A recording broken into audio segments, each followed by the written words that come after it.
அனைவருக்கும் வணக்கம். கேப்டன் பிரபாகர் இந்த படம் பார்த்தீங்கன்னா உண்மையிலேயே ஒரு தமிழ் சினிமாவில் ஒரு எவர்கிரீன் படம். இன்றைக்கும் ஒரு அசைக்க முடியாத ஒரு டைட்டில். இந்த இந்த இந்த இந்த க்ரூ இருக்காங்கன்னா அது மிகையாகாது. அன்றைக்கி கேப்டனும் சரி, பப்பானா லைக் ராவுத்தர் சாரை வந்து நான் சின்ன வயசுலேருந்து பப்பா அப்படின்னு கூப்பிடுவேன். அது ஏன்னு எனக்கும் தெரியாது. அது பப்பான்னு தான் அவரை நான் கூப்பிடுவேன். அது பாப்பான்றது வந்து சின்ன வயசில் பப்பாவாக மாறிடுச்சு எனக்கு தெரியல. அதனால் அதை அப்பான்னு தான் அவரை நான் கூப்பிடுவேன். ஸோ கேப்டனும் ராவுத்தர் வாப்பாவும் இரண்டு பேரும் ஒரு மிகப்பெரிய ஒரு படத்தை உருவாக்குறதுக்கு முக்கியமான காரணமாக இருந்த செல்வமணி சாரும் இந்த நேரத்தில் நான் சொல்லிக்கிறேன். இந்த கேப்டன் பிரபாகரன் நீங்கள் பார்த்தீங்கன்னா இது கேப்டனோட 100வது படம். ஆனால் கேப்டன் மறைந்து ரீரிலீஸ் ஆகி இது கேப்டனோட முதல் படமாக நம்ம எல்லாருமே அதை கொண்டாடணும். கேப்டன் நடித்தது 156 படம்.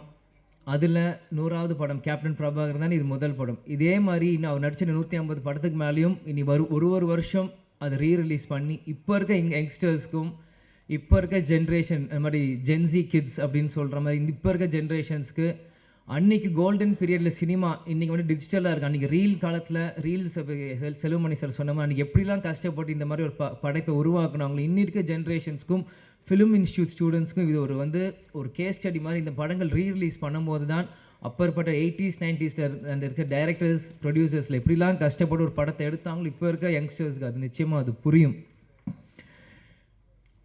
இன்றைக்கி இந்த கமலா சினிமாவிலேருந்து நம்ம பேசிகிட்டு இருக்கோம். வரும்போது முதல்ல அந்த கமலா தேட்டர் ஓனர் வந்து நீங்கள் வெல்கம் டு கமலா அப்படின்னு சொன்னார். சின்ன வயசுலேருந்து கேப்டன் படங்கள் எத்தனையோ படங்கள் கமலா தேட்டரில் விசில் அடித்து நான் பார்த்துருக்கேன். ஞாபகம் இந்த தேட்டர் எனக்கு கொடுக்குது. பிறகு ராவுத்தர் பப்பாவும் கேப்டனும் எப்படிலாம் ஒரு ஃப்ரெண்ட்ஷிப்பாக இருந்து பல படங்கள் அவங்க தயாரித்தாங்க. அதில் 60-70% எல்லாமே மிகப்பெரிய ஒரு ஹிட் அந்த படங்கள் எல்லாமே. அதே மாதிரி பார்த்தீங்கன்னா கேப்டன் பிரபாகர் டெக்னீஷியன்ஸ் அப்படின்னு பார்த்தீங்கன்னா இன்றைக்கி இவங்க எல்லாருமே சினிமாவின் ஜாம்பவான்களாக இருக்காங்க. நம்ம எல்லாருமே ஒரு டைம் ட்ராவல் பண்ணி ஒரு 34 இயர்ஸ் முன்னாடி போவோம். இன்றைக்கி எப்படி அவங்களாம் அன்றைக்கி இருந்திருப்பாங்களோ இன்றைக்கி அதே வேகத்தை அதே உத்வேகத்தோடு தான் ஒவ்வொருத்தவங்க பேசும்போது அவங்க நான் கண்ணிலையும் அவங்க இதில் நான் பார்த்தேன். இன்றைக்கி ஏன்னா இந்த படத்தோட ஃபைட் மாஸ்டர் சுப்ரசூரியன் சாராக இருக்கட்டும், கேமராமேன் ராஜராஜன் சாராக இருக்கட்டும், ஏன்னா எல்லாருமே எனக்கு சின்ன வயசுலேருந்து எனக்கு பரிச்சயம். எனக்கு எல்லாருமே தெரியும். கேப்டன் இங்கே இருக்க ஒவ்வொருத்தரும் மேடையில் இருக்காங்க. இந்த படத்துக்காக உழைச்ச ஒவ்வொருத்தையும் கேப்டன் எப்படியெல்லாம் அவங்கள வந்து இன்றைக்கி இவங்க எல்லாருமே கேப்டனை பற்றி புகழ்ந்து பேசுகிறாங்க. ஆனால் கேப்டன் ஒவ்வொரு நாள் ஷூட்டிங் முடித்து ஒவ்வொரு ஷார்ட்ல இருந்தும் இன்றைக்கி எப்படி ஃபைட் நடந்து எங்களை எல்லாருமே கூப்பிட்டு எங்களுக்கு சொல்லுவார், அப்பா எப்படிலாம் இந்த படத்தை நாங்கள் பண்ணியிருக்கோம். ஏன்னா இன்றைக்கி மன்சூர் அலி சார் அண்ணன் சாராக இருக்கட்டும், இன்றைக்கி செல்வமணி சாராக இருக்கட்டும், லைக்கத் அலி அண்ணன் சாராக இருக்கட்டும், எல்லாருமே இன்றைக்கி என்னென்ன பேசுகிறாங்களோ இது எல்லாமே எனக்கு தெரியும். ஏன் இதை நான் சொல்கிறேன்னா அப்பா வந்து இது ஒன்றுமே எங்கள்கிட்ட வந்து சின்ன வயசில் எங்களுக்கு வந்து ஷேர் பண்ணுவார். எல்லாமே இன்றைக்கி ஷூட்டிங்கில் என்ன நடக்குது, இன்றைக்கி எப்படி அந்த ஷார்ட் இன்றைக்கி எப்படி நடந்தது அப்படின்ட்டு. ஸோ இது எனக்கு வந்து ஒரு டைம் ட்ராவல் ஆன மாதிரி தான் எனக்கு இருக்குது. இன்றைக்கி ஒரு 30 வயசு மேலே எனக்கு வந்து நான் பேசுகிறப்போ அன்றைக்கி நான் குழந்தையாக இருந்தப்போ எனக்கு என்னெல்லாம் இந்த படத்துக்கு பண்ணாங்களோ எல்லாமே எனக்கு வந்து டைம் ட்ராவல் இருக்கிற மாதிரி இன்றைக்கி இருக்குது. அன்றைக்கி இருந்த இளைஞர்கள் இன்றைக்கி ஜாம்பவான்களாக இருக்காங்க. இந்த பொறுப்பு இன்றைக்கி இருக்க இளைஞர்களுக்கு நம்ம வந்து இந்த படத்தை நம்ம தூக்கி கொண்டாடணும். இது நம்மளோட பொறுப்பு. ஏன்னா இப்படி இருக்கும்போது தான் இந்த மாதிரி பல படைப்புகள் இன்றைக்கி இருக்க யங்ஸ்டர்ஸ் பார்க்க முடியாத படங்கள் இன்றைக்கி திரும்பி வரும். இன்றைக்கி பார்த்தீங்கன்னா ஏன் இதை சொல்கிறேன்னா நம்ம டெக்னீஷியன்ஸ் நம்ம மேக்கப் மேன் ராஜாவனாக இருக்கட்டும், இன்றைக்கி நம்மளோட இல்லை நம்மளோட ராஜேந்திரன் காஸ்டியூமர் அவராக இருக்கட்டும், எல்லாருமே கேப்டனை ஒவ்வொரு விதமாக ரசித்து தான் இன்றைக்கி கேப்டனாக இன்றைக்கி ஒரு 150 படம் பண்ணியிருக்காங்கன்னா இங்கே இருக்க ஒவ்வொருத்துக்குமான ஒரு எல்லாரும் கடமையிலும் பொறுப்பும் இருக்குது. இன்றைக்கி நீங்கள் பார்த்தீங்கன்னா இன்றைக்கி ரம்யா கிருஷ்ணன் மேடமாக இருக்கட்டும், இன்றைக்கி அந்த ஆட்டமாக தேரோட்டம் இன்றைக்கும் அவங்க நடந்து வரும்போது நாங்கள் பார்த்தேன். எனக்கு அவங்க நடந்து வரும்போதே எனக்கு அந்த பாட்டு மைண்டில் எனக்கு அடிக்க ஆரம்பிச்சிருச்சு. அந்த இளையராஜா சார் மியூசிக் அப்படின்னு அவங்க நடந்து வர மாதிரியே தான் எனக்கு அது இருந்தது. இன்றைக்கி சரத் சார் இன்றைக்கி வந்து சுப்ரீம் ஸ்டாராக இருக்கும்போது இந்த படத்தில் இருக்கும்போது நான் அப்படியே அன்றைக்கி கனெக்ட் பண்ணுறேன். அன்றைக்கி எவ்வளோ இளமையாக ஒரு மிஸ்டர் மெட்ராஸ் அப்படின்னு டைட்டில் எடுத்து அந்த படத்தை ஆரம்பிச்சிருக்கும் போது சரத் சார் இந்த படத்துக்கு எவ்வளோலாம் கஷ்டப்பட்டுருப்பார். செல்வமணி சார் சொன்ன கழுத்தில் உடஞ்சிருந்து இது ப்ராப்ளம் இருந்தது. இந்த மாதிரி பல விஷயங்கள் இவங்க பண்ணியிருக்காங்க. அதே மாதிரி மன்சூர் அலிகான் அண்ணா வந்து அவர் வந்து நான் சின்ன வயசுலேருந்து அவரோட நான் எந்த ஷூட்டிங் போனாலும் என்னை தூக்கி வச்சு விளையாடுவார், கொண்டு வர. கேப்டன் ஷூட்டிங் முடிச்சு வந்தாலே சண்டை போடுவார். அவருக்கு தெரிஞ்ச விளையாட்டு எல்லாமே ஃபைட்டு தான். அதுக்கு பிறகு ஒரு சண்டை அப்படின்னா ஒரு மன்சூர் அலிகான் அவரோட தான். ஏன் இதை நான் சொல்கிறேன்னா, ஷூட்டிங் தாயகம் அப்படின்னு ஒரு படத்தில் போகிறப்போ இவ்வளோ பெரிய மூக்கு இப்படி வச்சுட்டு குண்டு மணாலியில் பின்னாடி வந்து பயமுறுத்துறது, எங்களை தூக்கிட்டு போகிறது, அவங்களோட டாட்டர்ஸ் ரூபியாக இருக்கட்டும், இந்த மாதிரி எத்தனையோ பேர் அவங்களோட சின்ன வயசில் நாங்கள் பழகியிருக்கோம். அவன் கேப்டன் பிரபாகர் அப்படின்னு பண்ணும்போது என்றைக்கு கேப்டன் அவரை உருவாக்குனாரோ, கேப்டன் மறைந்த அந்த டிசம்பர் 28 கேப்டன் காலடியிலே கடைசி வரைக்கும் இருந்து கேப்டன் இறுதி சேர்ந்த ஒரு நல்ல உள்ளம்தான் மன்சூர் அலிகான் அவர்கள். இந்த மாதிரி இது வந்து எனக்கு வந்து இது வந்து ஒரு படத்துக்காக நான் வந்து பேசுகிறனோ இல்லை இவங்க டெக்னீஷியன்ஸ் அவங்களுக்கு முன்னாடி பேசுகிறோம் எனக்கு இல்லை. இவங்க எல்லாருமே எனக்கு ஒரு ஃபேமிலி மாதிரி தான் எனக்கு தெரியுறாங்க. ஏன்னா செல்வமணி சார் அவர் சொன்ன மாதிரி அவர் எப்பயுமே அவர் காரில் வருவார், அவர் வீட்டுக்கு போவார், ஹாய் சொல்லுவார், ஹலோ அங்கிள் நாங்கள் சொல்லுவோம், நாங்கள் விளையாடிட்டு இருப்போம். சிவா சாராக இருக்கட்டும், இது யாராக இருக்கட்டும், நாங்கள் சின்ன வயசுலேருந்து அவங்கள சுற்றி தான் நாங்கள் வளர்ந்துருக்கோம். இன்றைக்கி ஒரு அடுத்த ஒரு தலைமுறை வரும்போது என்னை முன்னிலைப்படுத்தி என்னை கொண்டு வரும்போது உண்மையிலே எனக்கு ரொம்ப ஒரு கௌரவமான ஒரு பெருமையான விஷயமாக இதை நான் பார்க்குறேன். நிச்சயமாக ஏன்னா நான் எப்பயுமே அப்பா கிட்ட கேட்பேன், எனக்கு எதுக்கு விஜய் பிரபாகரன் பேர் வச்சிங்க, அவனுக்கு சண்முக பாண்டியன் வச்சு. ஏன்னா ஸ்கூலில் எல்லாருமே கேட்பாங்க. இப்போ இருக்கும்போது ஸ்கூலில் படிக்கும்போது what is your father's surname last நேம்ன்றபோது விஜய் பிரபாகர் அப்படின்னு நான் சொல்லுவேன். விஜயகாந்த் எதுக்கு உங்களுக்கு காந்த்னு வைக்கல, பிரபாகர்னு வச்சிங்க அப்படின்னு எல்லாரும் கேட்பாங்க. அப்போ நான் சின்ன பையனும் அப்பாட்ட போய் கேட்டேன், எதுக்குப்பா எனக்கு விஜய் பிரபாகரன் பேர் வச்சிங்க அப்படின்னு சொல்லும்போது, இந்த படத்தோட 100வது படம் எடுக்கிறப்போ நீ பிறந்த பிறகு இலங்கை விடுதலை புலி பிரபாகர் அவர் நினைவாக உனக்கு நான் இந்த பேரை வச்சேன் அப்படின்னாரு.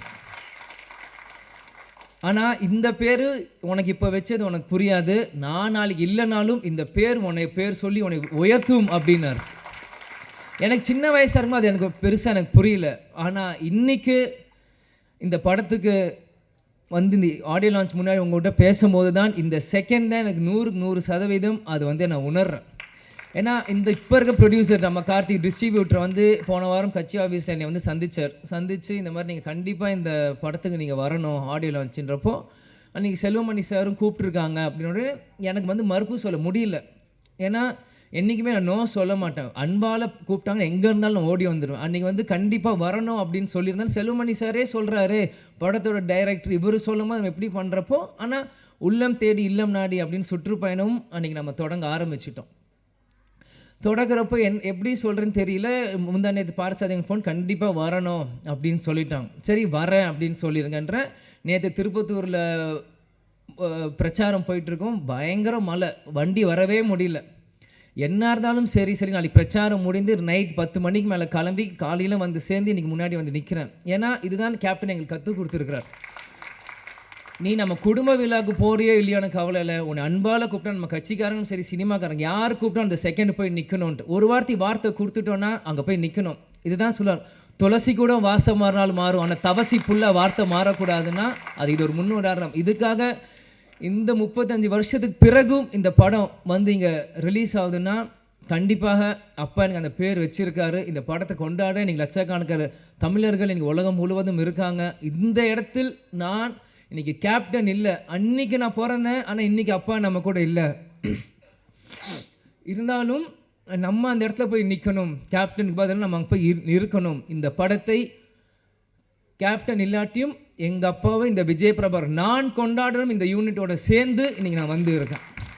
அம்மா கூட சொன்னாங்க, எதுக்கு ஷம்மு தான் சென்னையில் இருக்கா போட்டேன். இல்லை நான் போகிறேன், நான் வரேன்னு சொல்லிட்டு நான் போகிறேன், எவ்வளோ தூரமாக இருந்தாலும் சரி நான் வரேன், முடிச்சுட்டு நாளைக்கு காலை நான் திரும்பியும் வந்து சுற்றுப்பயணம் நான் கலந்துக்கிறேன். ஆனால் இன்றைக்கி மற்ற இந்த படம்னா கூட நான் யோசிச்சிருப்பேன். ஆனால் இந்த டைட்டில் இந்த கேப்டன் பிரபாகருக்கு இந்த விஜய் பிரபாகர் கண்டிப்பாக வரணும், அப்பா இல்லாத நேரத்தில் இந்த விஜய் பிரபாகர் கண்டிப்பாக இங்கே இருக்கணும் அப்படின்னு சொல்லி வந்து இந்த விழாவில் நான் பங்கேற்றதுக்கு எனக்கு உண்மையிலே ரொம்ப சந்தோஷமாகவும் பெருமையாகவும் இருக்குது. நான் வாழ்ந்த இந்த வாழ்க்கைக்கு முதல் பலன் நான் அடைஞ்சிட்டேன் அப்படின்னு தான் நான் நினைக்கிறேன். ஏன்னா சின்ன வயசுலேருந்து எல்லாருமே என்னை வந்து பிரபாகரன்ற போது நீ அந்த படத்தப்போ பிறந்த அப்பாங்க இல்லை நான் எமோஷன் ஆகக்கூடாதுன்னு தான் இருக்கேன்.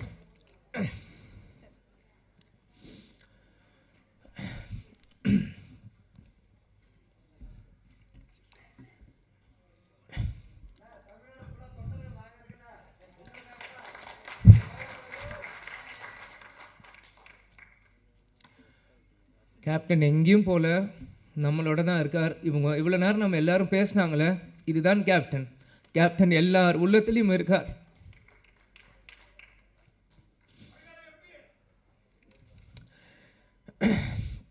அதெல்லாம் எனக்கு முக்கியம் இல்லை. கடைசி வரைக்கும் நம்ம விஜயகாந்த் பையன்றது எனக்கு தெரியும்.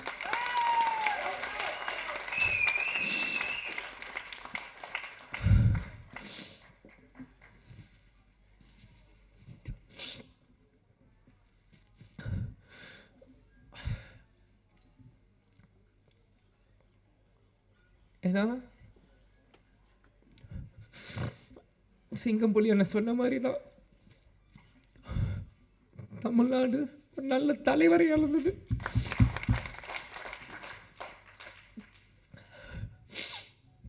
சாரி. ஏன்னா நான் அப்பா இறந்து 1 வருஷம் ஆயிடுச்சு, இன்னும் அழுதுட்டு இருக்காங்க. நிறைய பேர் கிண்டல் பண்ணுறான். இந்த உயிர் கடைசி செகண்ட் உலகத்தில் இருக்க என் அப்பாவை நினச்சிட்டே தான் இருப்பேன்.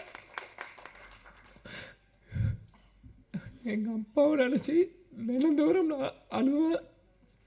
அது எந்த அசிங்கமும் இல்லை, எந்த கோலத்தனமும் இல்லை. ஏன்னா நான் தோல்வியை நினச்ச அழுகலை, என்னை சூழ்ச்சியில் தோக்கடிக்கணும்னு அழுகலை. எங்கள் அப்பாவை நினச்சி எங்கள் அப்பாவை மிஸ் பண்ணுறேன், நான் அழுவேன். அதுக்கு எந்த இதுவும் இல்லை. நிச்சயம் கேப்டனோட பிளெஸ்ஸிங் இந்த படத்துக்கு இருக்கும். அங்கே இருக்க ஒவ்வொரு ஃபோட்டோவும் என்னோடய ஸ்கூல் புக்கில் நான் படிக்கும்போது எங்கள் அப்பாவோட ஃபோட்டோ ஒவ்வொருத்தையும் எங்களோட ஒரு நோட்லேயும் எங்கள் அப்பாவோட ஸ்டிக்கர், இந்த படங்கள் நான் வரும்போது இது எல்லாமே நான் பார்த்தேன். கேப்டன் அந்த ட்ரெயின் ஃபைட்டில் அந்த குதிரையில் வந்து அந்த ரெட் கோட்டில் போட்டு சண்டை போடுறதா இருக்கட்டும், குதிரையில் வரதா இருக்கட்டும், ஒன்றும் என்னோட எல்லா 150 படங்கள் நீங்கள் இன்னைக்கு கூட நீங்கள் எந்த படம் ஒரு செகண்ட் இந்த ஒரு சின்ன சீன் காமிச்சிங்கன்னா கூட இது கேப்டனோட எந்த படம் நான் சொல்ல முடியும். ஏன்னா சின்ன வயசுலேருந்து எங்கள் அப்பாவை ரசித்து ரசித்து ரசித்து ரசித்து எனக்குள்ளே ஏற்றிக்கிட்டு இந்த இடத்துல நம்ம நிற்கிறேன்னா கேப்டன் எங்கேயும் இல்லை, நம்ம கூட தான் இருக்கார். கேப்டன் ஒரு மிக சிறந்த தலைவர். அவரோட கொள்கைகளையும் லட்சியத்தையும் வெல்வதற்காக தான் இந்த விஜயபிரபா இங்கே நான் நிற்கிறேன், எனக்காக இங்கே இல்லை.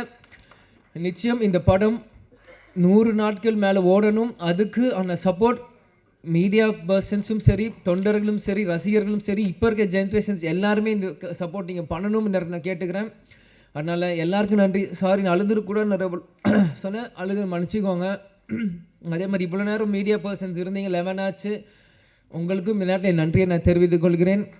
குரூக்கும் நன்றி. நன்றி, வணக்கம், தேங்க்யூ. அனைவருக்கும் வணக்கம்.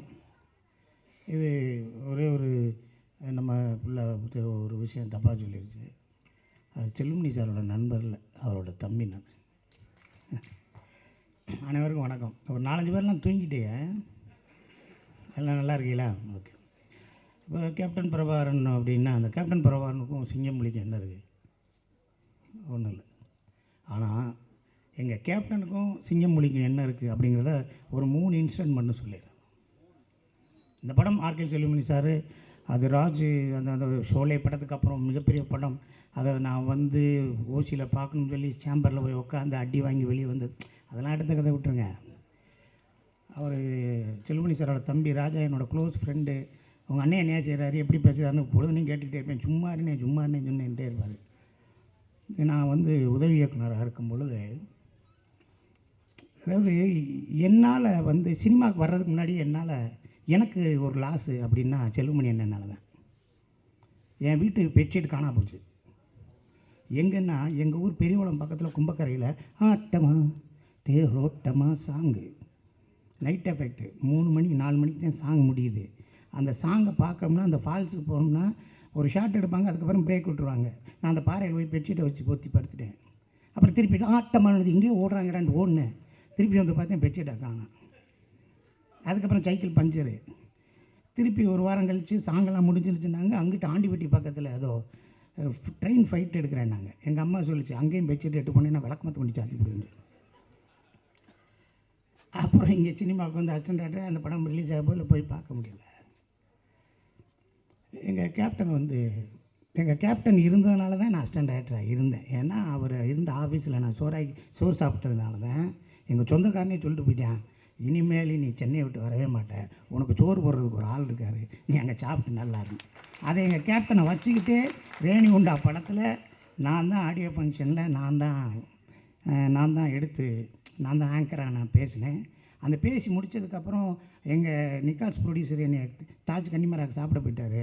அப்போ எங்கள் கேப்டன் வந்து எங்கள் அண்ணன் சுதீஷ்கிட்ட சொல்லி அவன் சிங்கப்பள்ளி சாப்பிட்டானா எங்கே இருக்கானான்னு சொல்லி போய் பார்த்து என்னை கன்னிமராவில் வந்து சுதீஷ் சார் நீ சாப்பிட்டேன்னு சொன்னார் கேப்டனு. அது சொன்னேன், இல்லைண்ணே நான் சாப்பிட்டேன், நீங்கள் தானே இருக்கேன், நான் இந்த அமீர்லாம் சாப்பிட்டுருக்கோம் அப்படின்னு. இதுக்கு முன்னாடி என்னென்னா நான் சுந்தர் சி சார்கிட்ட அசிஸ்டன்ட் டைரக்டராக வேலை பார்க்கும்போது எங்கள் சுந்தர் சி சார் வந்து ஒரு வீடு இருந்துச்சு. அது கேப்டன் சாரோட வீட்டுக்கு எதிர்த்தாப்பில் ஒரு வீட்டில் குடியிருந்தார். அவங்க ஐவி சசியோட வீடு, சீமா அவங்களோட வீடு, அதில் 2வது மாடியில் இருந்தார். எதிர்த்த வீடு கேப்டன் சார் வீடு. நான் சாரை காலையில் பார்க்க 7:30 மணிக்கு போயிடுவேன். போயிட்டு அப்படியே பார்ப்பேன். பார்த்துட்டு இரவு 7:30 மணிக்கு மேலே மொட்டை மாடிக்கு போவேன். மொட்டை மாடிக்கு போயிட்டு எதுக்கு போவோம், நான் டி சங்கரனு கேமராமேனு எல்லோரும் போய் உட்காந்து அங்கே பேசிக்கிட்டு இருப்போம், ஏதோ சாப்பிட்டுக்கிட்டு இருப்போம். அப்போ அங்கிட்டு பார்த்தோம்னா அங்கேருந்து தூரமாக கேப்டன் நிற்பார். ஷூட்டிங்லேயும் அப்படிம்பார். போகணும்னே, வருஷம் பூரா ஷூட்டிங் போகிறது நீங்கள் ஒரே எழுத்தண்ட அப்படிம்பார். சரி காலையில் பார்க்கலாம் தூங்கு அப்படின்ட்டு போயிடுவார். அப்புறம் ஒரு 4 நாள் கழித்து வர்றேன். விஜயகாந்த் சார் விட்ட ஃபோட்டோ எடுக்கணும்னு சொல்லி பிரசாத்துலேருந்து ஒரு க்யூ, பிரசாத்துலேருந்து காவிரி ஸ்ட்ரீட்லேருந்து ஒரு க்யூ நிற்கிது வீட்டுக்கு முன்னாடி. நான் அசிஸ்டன்ட் டைரக்டர் வெளியே போய் ஒவ்வொருத்தரா பொண்ணு தள்ளி தள்ளி விடுறேன். அப்போ விட்டுக்கிட்டே இருக்கையில் அவர் வந்து பார்க்குறாரு லேசா, இது யாரியாவு சார் சுந்தர் சார்கிட்ட வேலை பார்க்குறாரு அசிஸ்டன்ட் டைரக்டர்னு அவரோட உதவியாளர் சொல்கிறாங்க. அப்படியா, எந்த ஊர், மதுரை பக்கம் தேனி பெரியவளம். அப்படியா, எல்லாம் ஃபோட்டோ எடுத்துட்டாங்க, வா நீ ஃபோட்டோ எடுக்கலையான்னாரு. நான் உங்களை வச்சு படம் எடுக்கணும்னே.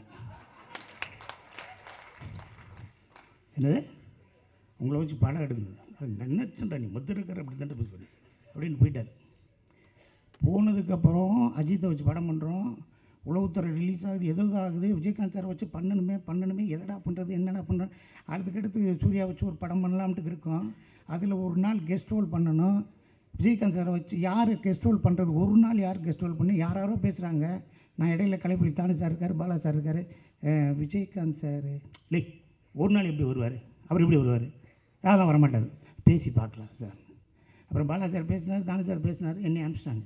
நான் நேராக போகிறேன், அவர் வீட்டுக்கு போகிறேன். போனோன்னே என்னை பார்த்தோன்னே வட ஒரு 10 நிமிஷம் கழிச்சு வா, ஏன்னா என்னை ஒரு நாள் நடிக்க சொல்லி ஒரு டைரக்டர் வந்து கதை சொல்ல வரேன், அவள் போகட்டும் நீ வெளியே கொஞ்சம் நான் பேசுகிறேன். இல்லைடா ஒரு நாள் நடிக்க சொல்கிறாரா தானு பாலெல்லாம் பேசினாரா, நீ 10 நிமிஷம் இரு நான் பேசுகிறேங்கிற இல்லைன்னாரு. இல்லை அதுதான் நானுன்னேன். இது நீயா, இல்லைடா நீ இப்படி சொல்கிற, நான் தான் சொன்னேன்ல உங்களை வச்சு படம் எடுக்கணும்னு.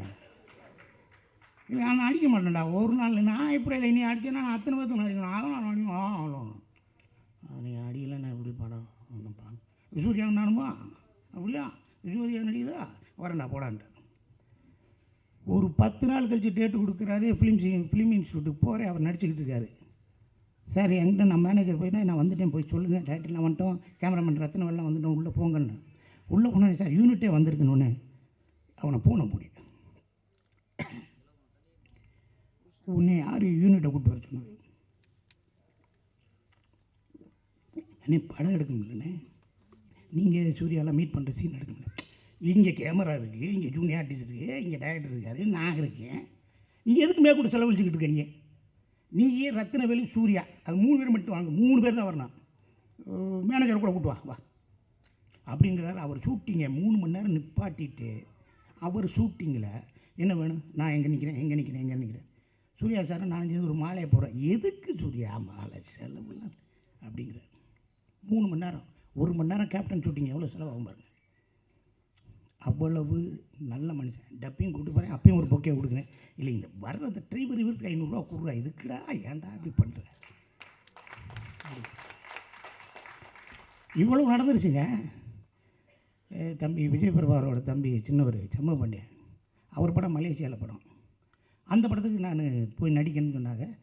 ஏதோ பேச்சுவார்த்தை, யாரோ ஏதோ பொருளை கிளப்பிட்டு ஏதோ போயிடுச்சு, கேப்டன் போயிடுச்சு, என்ன சிங்கப்புலி காசு கேட்டான் அப்படிங்கிற மாதிரி போயிடுச்சு. அண்ணே இல்லைன்னேங்கிற பிறகு நான் தகவல் சொல்லிட்டேன், நீ மலேசியாவுக்கு வாடான்ட்டார். நானும் போயிட்டேன். போய் ஒரு ஹில்டனோ மேரியடு ஒரு பெரிய ஸ்டார் ஹோட்டலில் இருந்துச்சு. 4 மணிக்கு மேக்கப் போட்டேன், 4 மணிக்கு மேக்கப் பண்ண போனார்.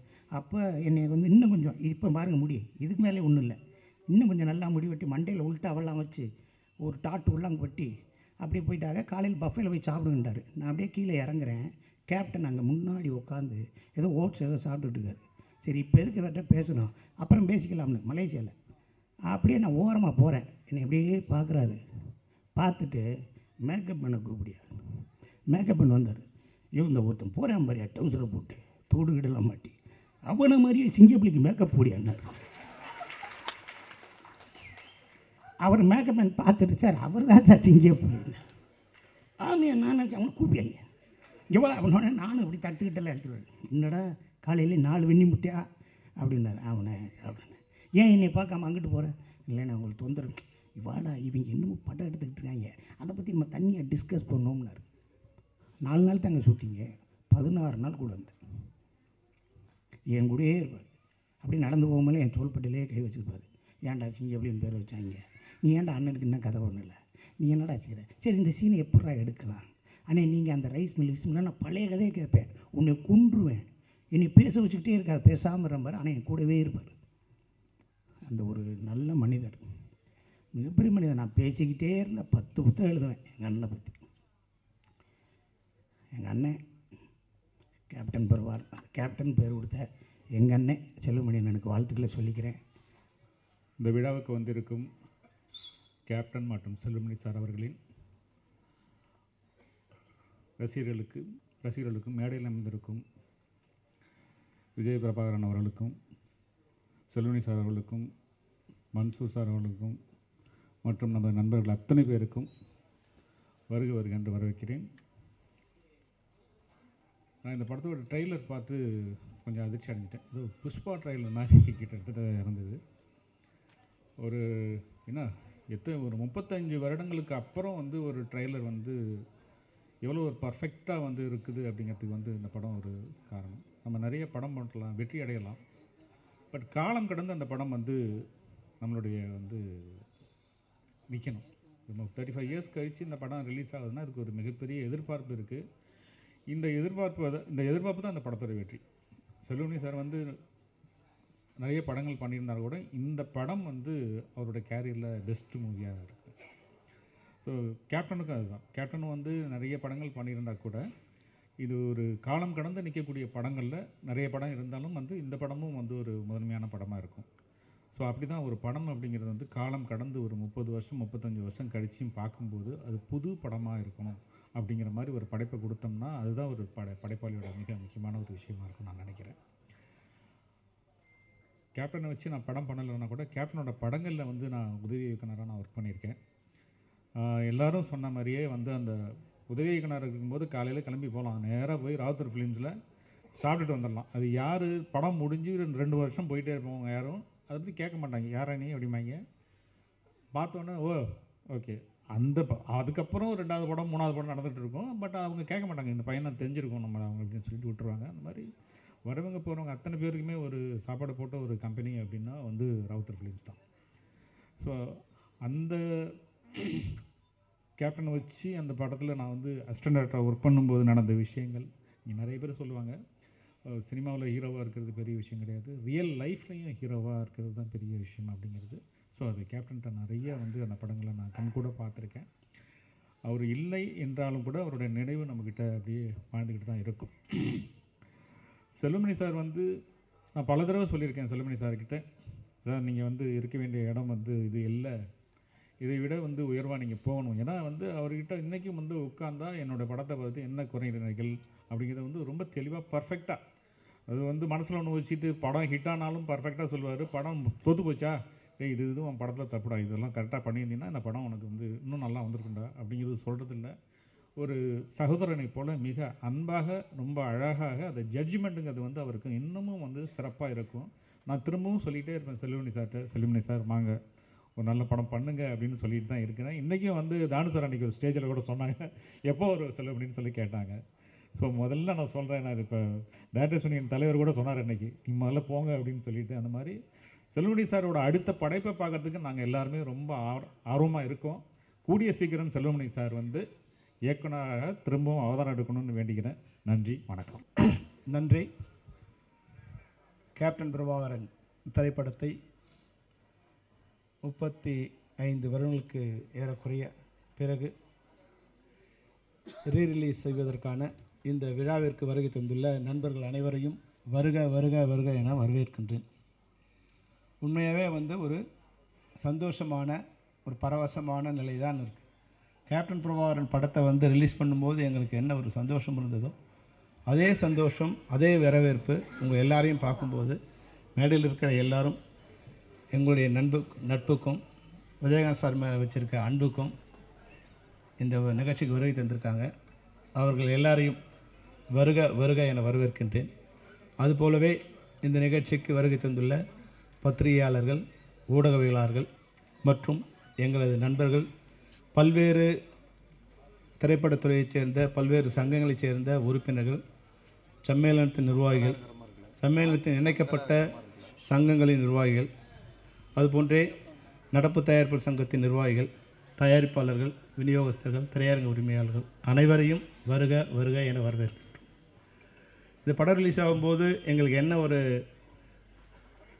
புல்லிங் இருந்ததோ அதுபோல் இந்த படம் இப்போ ரிலீஸ் ஆகும்போது கூட அதே படத்தை ரிலீஸ் பண்ண டிஸ்ட்ரிபியூட்டர்ஸ் 30 வருஷத்துக்கு பிறகு கூட நிறைய பேர் எனக்கு ஃபோன் பண்ணி எங்களை இந்த படத்தை யார் ரிலீஸ் பண்ணுறாங்க, நாங்களே ரிலீஸ் பண்ணுறோம் மறுபடியும் அப்படிங்கிற மாதிரி பல பேர் எங்களுக்கு ஃபோன் பண்ணி கேட்டாங்க.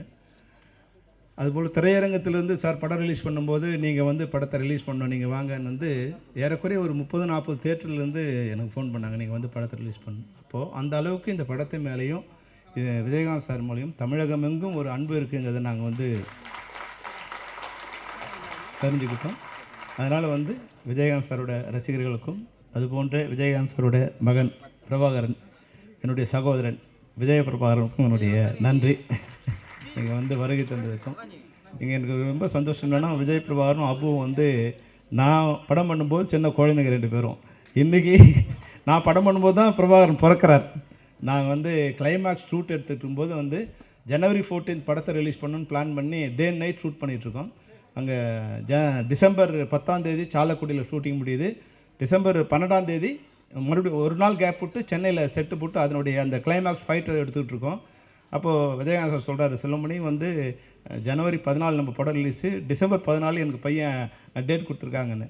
ஆனால் நாங்கள் ஷூட்டிங் பண்ணிகிட்டு இருக்கும்போது டிசம்பர் 13 மிட் நைட் வந்து தகவல் வருது, அம்மாவுக்கு வந்து ரொம்ப பிரசவ வலி ஸ்டார்ட் ஆகிடுச்சு 13 நைட்டு. நான் சொன்னேன், சார் வந்து என்ன பண்ணலான்னு. இல்லை அவங்க போய் அட்மிட் பண்ணிட்டோம், நான் வந்து அப்புறம் போய்க்கிறேன்னாரு. நைட்டு வந்து 2 மணிக்கு வந்து தகவல் சொன்னாங்க. ஆனால் அவர் வந்து 5 மணிக்கு ஷூட்டிங் முடிச்சுட்டு தான் போய் ஷூட்டிங் அவங்க பையனை பார்த்துட்டு, பையன் வந்து நைட்டு தான் பிறந்தாங்க, 4 மணிக்கோ 4:30 மணிக்கோ நினைக்கிறேன். விடிய காலை போய் பார்த்துட்டு மறுபடியும் குளிச்சுட்டு மறுபடியும் 7 மணிக்கெலாம் ஷூட்டிங் வந்துட்டார். ஏன்னா படத்தை நாங்கள் ரிலீஸ் பண்ணுவோம், ஜனவரி 4 ரிலீஸ் பண்ணணும். அந்த அன்னைக்கு படம் ரிலீஸுக்கு பிறந்த பிரபாகரன் ரீரிலீஸுக்கு வந்து இந்த படத்தை வந்து சிறப்பு விருந்தினராக வந்திருக்காருங்கிறது வந்து ரொம்ப ரொம்ப சந்தோஷமான விஷயம். அது மாதிரி வந்து அபுவும் வந்து எங்களுக்கு ஒரு சின்ன குழந்தை தான். வந்து அவங்க வந்து அப்போவே சொல்லுவார் ராவுத்தர், ரேய் அங்கிள் கூட போட, நீ வந்து அங்கிள் கூடவே இருக்கணும் அப்படின்னு வந்து சின்ன குழந்தைகிட்ட என் கூட அனுப்பிச்சிட்ருப்பார். ஆனால் அபு வந்து இன்றைக்கி இந்த படத்தோட ரீரிலீஸுக்கு தயாரிப்பாளராக இந்த மேடையில் வந்து உட்காந்துருக்காரு. அது மாதிரி பல்வேறு அம்மா கிரேஷன் சிவா சார் வந்து அப்போ எங்கள் படத்தோட தயாரிப்பாளர். இன்னொரு படம் இப்போ அவங்க தையல்காரர் ஷூட்டிங் நடந்துகிட்ருக்குன்னு நினைக்கிறேன். பார்த்திபன் படம் என்ன சார்? பார்த்திபன் படம் தாலாட்டு பாடவா படத்தோட ஷூட்டிங் நடந்துகிட்ருக்கு. எங்கள் கேப்டன் படத்தோட ஷூட்டிங் நடந்துகிட்ருக்கு. 40 வருஷம் கழிச்சும் நாங்கள் நண்பர்களாக இந்த மேடையில் உட்காந்துருக்கோம். பல்வேறு ஏற்ற இறக்கங்களை பார்த்துருக்கோம். இந்த மேடையில் இருக்கிற எல்லாருமே வந்து என்னோட ஏதோ ஒரு வகையில் நட்பாகவும் இல்லை வந்து சகோதரத்துவம் பழகியிருக்காங்க. உங்கள் அனைவருக்கும் என்னுடைய நன்றியை தெரிவிச்சுக்கிறேன் சார். ரொம்ப நன்றி. ஏன்னா விழா வந்து கொஞ்சம் இந்த இன்றைக்கி ரொம்ப டிராஃபிக், என்ன டிராஃபிக்னு தெரியல, எல்லாருமே உள்ளே வரதுக்கு கொஞ்சம் சிரமம் ஆயிடுச்சு. அதனால் கொஞ்சம் ஆரம்பிக்க லேட் ஆகிடுச்சு. அதனால் என்னுடைய உரையை சிறிதாக முடிச்சுக்கிறேன். நம்முடைய இந்த படத்தை பற்றி என்னுடைய நண்பர்கள் அதிகமாக பேசுவாங்க. ஏன்னா படம் நான் பேச வேண்டியதில்லை, படம் 30 வருஷம் கழிச்சும் பேசியிருக்கு. அந்த படத்தோட இயக்குனருங்கிற வகையில் எனக்கு எப்பவுமே வந்து சந்தோஷம்தான். அந்த சந்தோஷத்தோடு மற்றவர்களை பேச அழைக்கிறேன். நன்றி, வணக்கம். கேப்டன் பிரபாகரன், அதாவது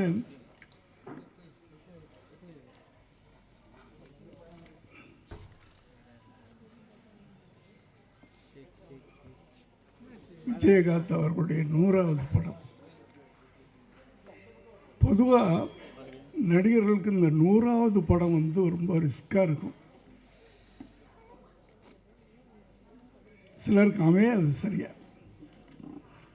ஆனால் விஜயகாந்த் அவர்களுக்கு இது ஒரு மிகப்பெரிய வெற்றி படமாக அமைஞ்சது. அதாவது ஒவ்வொரு நடிகனுக்கும் ஒரு ஆரம்பம், ஒரு படிக்கட்டாக இருக்கும். இந்த படம் வந்து அடுத்த கட்டத்துக்கு அவர் தூக்கிட்டு போகும், இந்த படம் அடுத்த கட்டத்துக்கு தூக்கிட்டு போகும். அப்படி அமைஞ்சது தான். முதல்ல சட்டபுரட்டரை, அப்புறம் சாட்சி அவரை நிலைநிறுத்திச்சு. அதுக்கு பிறகு வந்த இயக்குனர்களில் சில படங்கள் அடுத்த கட்டத்துக்கு அப்படியே தூக்கிட்டு போச்சு. இந்த படத்தில் தான் கேப்டன் அப்படின்னு இன்னைக்கு வரைக்கும் அவர் பேரே மாறி போச்சு. அது இந்த படத்து மூலமாக தான். ஜென்ரலாக நான் வந்து விஜயகாந்த் நடித்து மற்றவங்க டைரக்ட் பண்ணுற படத்தை நான் ஒரு முறை தான் பார்ப்பேன் நான். ஆனால் இந்த படத்தை 3 தடவை பார்த்துருக்கேன். அப்படியாப்பட்ட ஒரு மேக்கிங். இதில் வசனங்கள் லியாகத் அலி கான் மேடையில் இருக்காங்களா இல்லையான்னு தெரியல, ரொம்ப நல்லா இருக்கும். ரொம்ப யதார்த்தமாக, அதே நேரத்தில் பவர்ஃபுல்லாக இருக்கும். அடுத்து பாடல்கள் எடுத்துக்கிட்டிங்கன்னா அத்தனை பாடல்களும் விட்டு சார் இந்த படத்தில். அப்படி கமர்ஷியலான ஒரு படத்தை அதான் இயக்குனர்கள் ஒரு நடிகரை தூக்கிட்டே போவாங்க நல்ல இயக்குனர்கள் கிடைக்கும்போது. அப்படி விஜயகாந்த் கிடைத்த ஒரு நல்ல பெரிய ஒரு மறக்க முடியாத இயக்குனர்கள் ஒருத்தர் செல்வமணி சார்.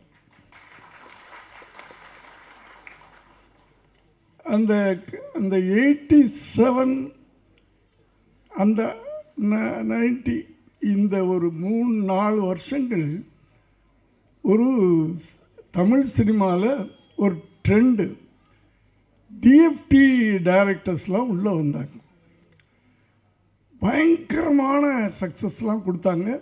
ஆனால் என்னென்னா தயாரிப்பாளர்கள்லாம் பயந்துட்டாங்க அவங்க வைக்கிற செலவுகளை எல்லாம் பார்த்துட்டு. ஆனால் டிஎஃப்டி படிச்சுட்டு தயாரிப்பாளருக்கு ஒரு நல்ல லாபத்தை கொடுத்த இயக்குனர் அப்படின்னு நம்ம சொல்லணும்னா, ஏன்னா மற்றவங்களாம் இட்டு கொடுத்தாங்க, நான் இல்லைன்னு சொல்ல.